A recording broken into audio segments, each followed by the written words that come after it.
Le stade de Colombes, à l'ouest de Paris, a été construit à l'occasion des Jeux Olympiques de 1924. Classé monument historique, il était devenu trop exigu pour le club de rugby du Racing 92. Ne pouvant ni le rénover, ni augmenter sa capacité, son président a décidé d'en construire un nouveau à Nanterre, l'U Arena 92. Mais au rythme d'occupation du lieu, équivalent à un match de championnat de 80 minutes tous les 15 jours, comment rentabiliser un tel investissement? Pour rentabiliser l'investissement, il a été recouru à deux solutions par le client.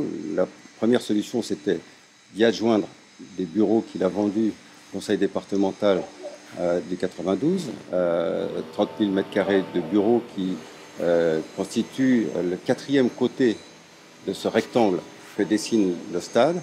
Et la deuxième solution, c'était de prévoir des événements de toutes sortes, de toute nature, comme on en voit au POPB ou comme on en voit dans le stade de Lille.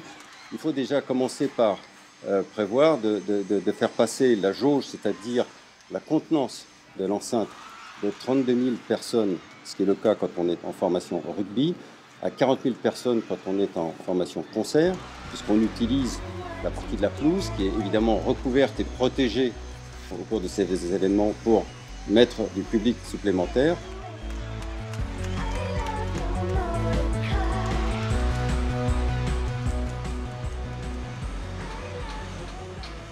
L'une des grandes innovations de l'U Arena 92 est de parvenir à faire cohabiter deux activités apparemment incompatibles, musique amplifiée et bureau. L'innovation, déjà, c'est de travailler sur deux entités comme ça qui s'adossent et qui doivent vivre indépendamment l'une de l'autre. Donc, dans la conception, la réflexion, ça a été de créer ce qu'on appelle le mur manteau. Et ce mur manteau, ensuite, il a fallu trouver les réponses techniques et technologiques pour le mettre en œuvre et le rendre efficace en exécution, comme ça avait été prévu en conception avec l'acousticien. Ce mur manteau, il est en partie adossé au gradin. Et là, on a mis en œuvre des voiles en béton barité. Le béton barité, c'est un béton qui est beaucoup plus dense qu'un béton classique, qui est à 2500 km3. Un béton barité, on est sur du 3000 km3. Et c'est un béton dans lequel on vient ajouter des billes de plomb, en fait, pour augmenter la densité du béton et donc augmenter ses capacités à faire une barrière acoustique en deux éléments. La structure des bureaux est à droite, la structure de l'aréna est à gauche. Donc l'isolation repose sur un système de double structure, séparé par un vide d'air, ce qu'on appelle masse, ressort masse, c'est-à-dire que les vibrations qui sont émises sur la structure de l'aréna qui est ici ne seront jamais communiquées à la structure des bureaux. Voilà. Et donc là, on a mis en place une partie qui est suspendue à la toiture avec une armature propre à l'aréna et dans lesquelles on est venu mettre en place tout un complexe qui permet d'assembler du vide et du plein avec des matériaux denses qui permettent, de la même manière que les voiles en béton le font, de restituer cette nécessité acoustique. Effectivement, c'est un mur qui est suspendu à une toiture, donc étant donné les portées et les contraintes techniques de supportage de ce mur, on ne peut pas avoir recours à des éléments très lourds. Donc on a conçu ce mur dans l'optique d'atteindre un certain niveau sonore dans les bureaux. De ces contraintes-là de niveau sonore dans les bureaux et des niveaux maximum à l'émission dans la salle, on en déduit un isolement.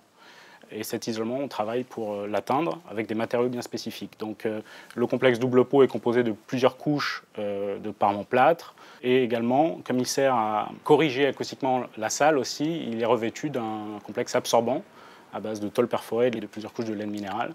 Il a une double fonction, donc isolation et correction acoustique. Donc pour pouvoir isoler une salle de concert de bureau qui nécessite un certain calme, il faut avoir recours à des complexes assez spécifiques qui prennent une certaine place, parce qu'effectivement les basses fréquences, on ne les arrête pas comme ça. On a deux manières d'agir, soit on conçoit un mur qui est très massique, donc très lourd, soit on utilise des complexes plutôt double ou triple pot, qui ont l'avantage d'être plus légers, mais aussi beaucoup plus encombrants.